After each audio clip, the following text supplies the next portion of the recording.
வணக்கம் நண்பர்களே, welcome to Maha's learning hub. நான் மகராஜன். தினமும் ஒரு யூஸ்ஃபுல் வீடியோ போடுவோம். நீங்கள் நம்ம சேனலுக்கு முதல் முறையாக வரீங்க அப்படின்னா உடனே சப்ஸ்கிரைப் பட்டனை பிரஸ் பண்ணுங்க, அந்த பெல் ஐக்கானை பிரஸ் பண்ணுங்க. அப்பதான் நான் அப்லோட் பண்ற வீடியோ உங்களுக்கு உடனடியாக நோட்டிபிகேஷனா வரும். இது ஃப்ரீ தான். முழு வீடியோவையும் ஸ்கிப் பண்ணாம பாருங்கள். சரி, வாங்க வீடியோக்குள் போகலாம். ஜூடோ இந்த பேரை கேட்டாலே ஒரு பவர், ஒரு டிசிப்ளின் ஞாபகம் வரும் இல்லையா? ஜப்பான்ல பிறந்த இந்த வீரக்கலைக்கும் நம்ம இந்தியாவுக்கும் ஒரு ஆழமான, ரொம்ப ஆச்சரியமான தொடர்பு இருக்குன்னு சொன்னா நம்புவீங்களா? வாங்க அத பத்தி தான் இப்போ விரிவா பார்க்க போறோம். ஆமாங்க, நீங்க கேட்டது உண்மைதான். ஜூடோ ஜப்பான்ல தான் உருவானது. ஆனா கிட்டத்தட்ட ஒரு நூற்றாண்டுக்கு முன்னாடியே, அதாவது 1929ஆம் வருஷத்திலிருந்தே இந்தியால ஜூடோ பயிற்சி செய்யப்பட்டு வருது. இது நம்மள பல பேருக்கு தெரியாத ஒரு விஷயம். இதுல என்ன ஒரு சூப்பரான விஷயம்னா, நம்ம இந்தியா முதல் முறையா சர்வதேச அரங்குல கால் பதிக்கும் போதே, அதாவது 1986 ஷியோலேஷியன் கேம்ஸ்ல 1 இல்ல 2 இல்ல மொத்தம் 4 வெண்கல பதக்கங்களை ஜெயிச்சு அசத்திருக்காங்க. என்ன ஒரு ஆரம்பம் பாருங்க.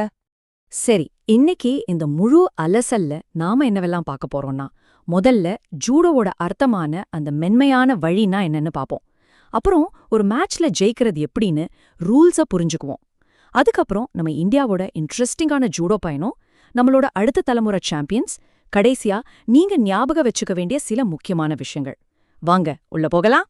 ஓகே, நம்மளோட முதல் பகுதி ஜூடோவோட அடிப்படை தத்துவம் என்ன, அந்த மென்மையான வழிங்கிறதுக்கு என்ன அர்த்தம்னு ஆழமா பார்க்கலாம். ஜூடோ இந்த ஜப்பானிய வார்த்தைக்கு அர்த்தம் மென்மையான வழி. இதுல ஜூ அப்படின்னா மென்மை, டோ அப்படின்னா வழி. அதாவது வெறும் உடல் வலிமைய மட்டும் நம்பி ஆடுற விளையாட்டு இது இல்ல. அதுக்கு பதிலா எதிரியோட பலத்தையே அவங்களுக்கு எதிரா ஒரு ஆயுதமா மாத்துற டெக்னிக் தான் இதோட ஸ்பெஷாலிட்டி. அப்போ மத்த மார்ஷல் ஆர்ட்ஸ்க்கும் ஜூடோவுக்கும் என்ன பெரிய வித்தியாசம்? ரொம்ப சிம்பிள். ஜூடோல குத்துறது, உதைக்கிறது மாதிரியான விஷயங்களுக்கு இடமே கிடையாது.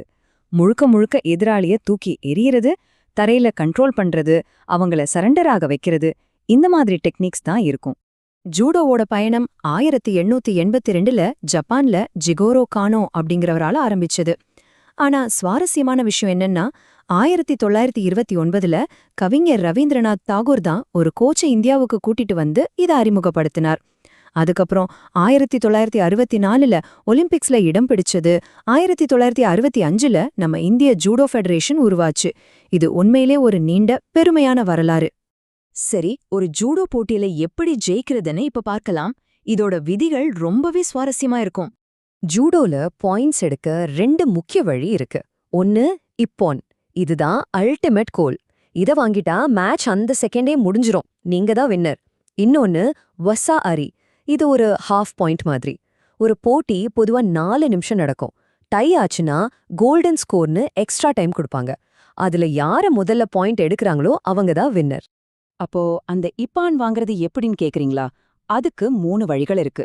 ஒன்னு, எதிராளிய ஒரு பர்ஃபெக்ட் த்ரோ மூலமா அவங்க முதுகு முழுசா தரையில படுற மாதிரி வேகமா தூக்கி போடணும். 2வது வழி, அவங்கள 20 செகண்ட்ஸ் தரையில நகர விடாம பிடிச்சு வச்சுக்கணும். 3வது, சோக் ஹோல்ட் இல்லனா ஆம்லாக் மூலமா அவங்கள சரண்டராக வைக்கணும். இது மட்டும் இல்லாம உங்க எதிராளி சின்ன சின்ன தவறுகளுக்காக 3 தடவை ஷிடோ, அதாவது பெனால்டி வாங்கிட்டாலும் உங்களுக்கு ஆட்டோமேட்டிக்கா இப்பான் கொடுத்துடுவாங்க. இப்ப ஒரு சிம்பிளான கணக்கு. நீங்க ஒரு மேட்ச்ல 2 தடவை வசாரி வாங்கிட்டா அது ஒரு முழு இப்பான் பாயிண்ட்க்கு சமம். மேட்ச் அப்பவே முடிஞ்சிரும், நீங்க தான் வின்னர். ஒரு த்ரோ கொஞ்சம் சரியா விழலனா, இல்லனா 10லிருந்து 19 செகண்ட் வரைக்கும் எதிராளிய புடிச்சு வச்சா இந்த வசாரி பாயிண்ட் கிடைக்கும். இப்போ நம்ம கவனத்தை முழுசா இந்தியாவோட ஜூடோ பயணத்துக்கு திருப்புவோம். இந்த மென்மையான வழி நம்ம நாட்டுல எப்படி பயணிச்சது, முக்கியமான மைல்கற்கள் என்னென்னு பார்க்கலாம். நாம ஏற்கனவே பார்த்த மாதிரி தாகூர் மூலமா 1929ல ஜூடோ இந்தியாவுக்குள்ள வந்துச்சு. 1965ல சம்மேளனம் உருவாச்சு. 66ல முதல் நேஷனல் போட்டி நடந்துச்சு. ஆனா அந்த 1986 தான் ஒரு முக்கியமான டர்னிங் பாயிண்ட்.